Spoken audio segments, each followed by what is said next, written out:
చెప్తే రావణుడు అన్నాడు, వాళ్ళందరూ 100 యోజనములు దాటి వచ్చేశారంటున్నారు కదా, ఒకసారి నాకు చూపించండి, వాళ్ళని చూస్తానన్నాడు. సరే పదమన్నారు. ప్రాసాదం ఎక్కాడు. ఎక్కి నిలబడి ఏది చూపించు, వాళ్ళల్లో ఎవరో నాకొక్కసారి చెప్పు అన్నాడు.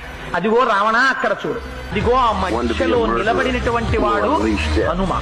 ఆయన బంగారు శరీరంతో మెరిసిపోతుంటాడు. ఆయనకి బ్రహ్మగారి వరం ఉంది. ఆయన ఏ అస్త్రశస్త్రములకు కట్టుబడడు. ఆయన ఒక్కడే ఈ లంకాపట్టణాన్నంతటినీ తిరగదొయ్యాలని ఆలోచన చేస్తున్నాడు. ఎంత తీవ్రమైనటువంటి నేత్రములతో లంక వంక చూస్తున్నాడో చూడు రావణ.